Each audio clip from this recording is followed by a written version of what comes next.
Assalamualaikum warahmatullahi wabarakatuh. Bismillahirrahmanirrahim. Alhamdulillahirabbil alamin. Allahumma shalli ala sayyidina Muhammadin wa ala ali sayyidina Muhammad. Rabbi shrah li sadri wa yassir li amri wahlul 'uqdatam min lisani yafqahu qawli, amma ba'du. Sahabat YouTube dimanapun berada yang dimuliakan Allah Subhanahu wa ta'ala,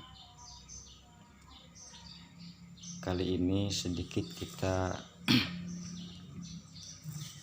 mengulangi pelajaran-pelajaran yang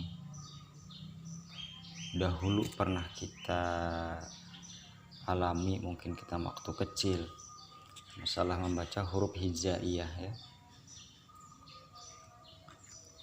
yang sekarang sering anak-anak kita melupakan penyebutan huruf hijaiyah. Contohnya, kita dahulu mengenal ini huruf alif, ini huruf ba, ini huruf ta, huruf sa, jim, ha, kho, dan seterusnya. Nah, anak-anak sekarang mereka merasa agak simpel atau spontan ya.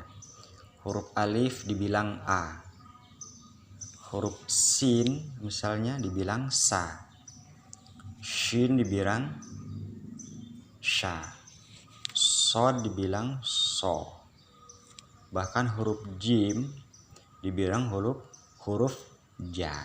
Nah, itu sebetulnya tidak salah ya, cuman secara urutan istilah orang menghitung itu tidak dari 0 tapi sudah nomor 3. Maksudnya apa? Ketika kita mempelajari Al-Quran, yang pertama kita harus kenal huruf hijaiyah mulai alif sampai ya. Atau kalau di sekolah SD atau di sekolah umum itu A, B, C, D dan seterusnya. Kenapa? Tidak mungkin kita bisa membaca A, B, C, D dan seterusnya kalau tidak hafal.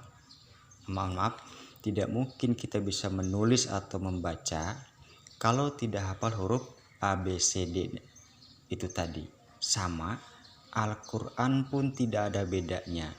Ketika kita paham ini huruf alif bukan huruf A, ini ba, ta, sa, ini huruf jim bukan huruf ja, ha, kho, ini dal sama zal bukan da, bukan za ya.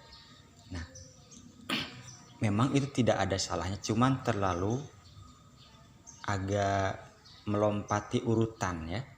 Yang pertama kita harus kenal huruf. Ini huruf urutannya. Atau kalau kita contohkan dari menghitung, ini huruf kita mengenal dari urutan 0.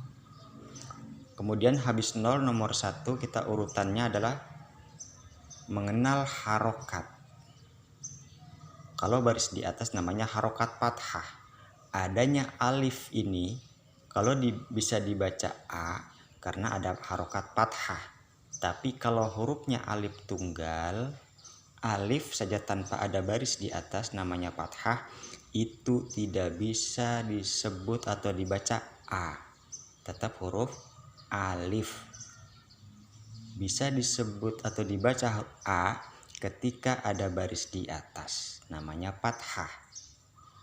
Nah, urutan yang kedua mengejah. Tadi sudah mengenal huruf, nomor 0, nomor 1 sudah mengenal harokat, nomor 2 mengejah. Mengejah contohnya alif fathah, itu mengejah. Nomor 3 membaca, baru dibaca A. Makanya kalau diejah alif fathah A. Nah, itu baru istilah menghitung dari 0, 1, 2 sudah ke nomor 3. Jadi kalau selama ini kita mengaji langsung baca seperti ini, misalnya wakala, hayakho, tapi mereka tidak kita kenalkan huruf ini huruf apa, ini huruf apa.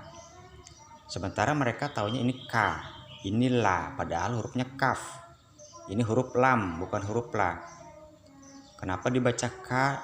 Kenapa dibaca la? Karena sudah ada baris di atas namanya fathah.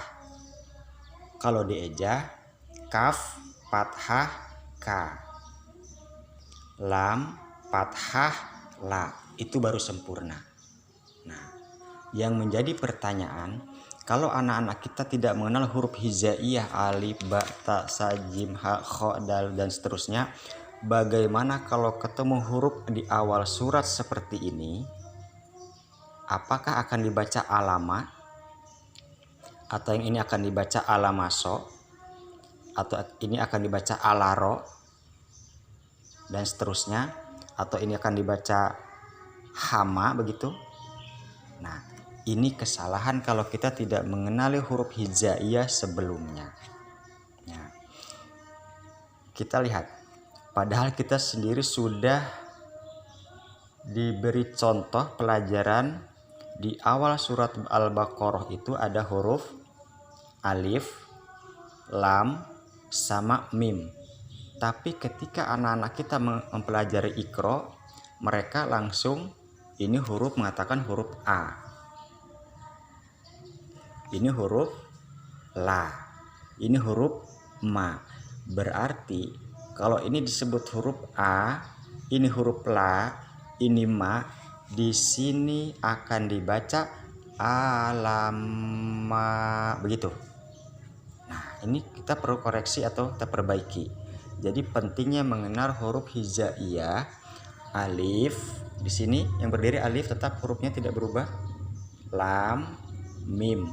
Maka di awal surat Al-Baqarah lah dibaca alif lam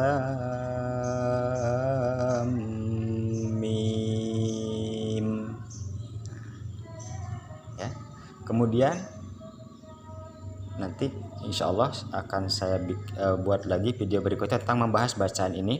Ini sebagai contoh saja betapa pentingnya mengenal huruf hijaiyah. Kemudian yang kedua, kita sering diajarkan atau bahkan kita setengah hafal ya. Di dalam surat ke-36 dalam Al-Quran itu ada namanya surat Yasin. Tulisannya seperti ini. Hurufnya adalah titik 2 sama huruf ini. Jadi kalau anak-anak kita kenalkan huruf ini huruf ya, tapi betul ya, huruf ya tetap huruf ya. Kemudian yang jadi masalah huruf sin ini.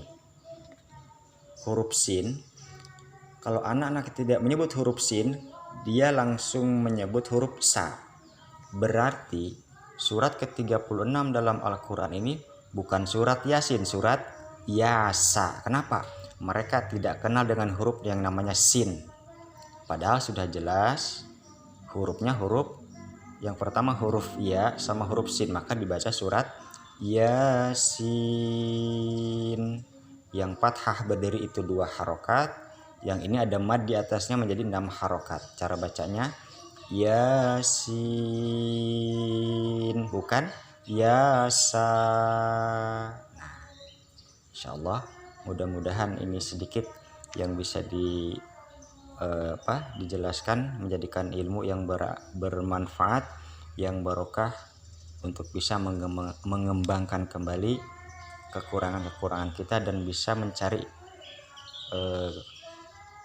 apa-apa yang menurut kita, termasuk saya sendiri, masih banyak kekurangan, dan inilah kemampuan saya untuk bisa menjelaskan seperti ini ya. Mudah-mudahan menjadikan ilmu yang bermanfaat. Salah khilaf mohon maaf dari segi apapun, berucapan dan sebagainya, mohon maaf lahir batin. Wassalamualaikum warahmatullahi wabarakatuh.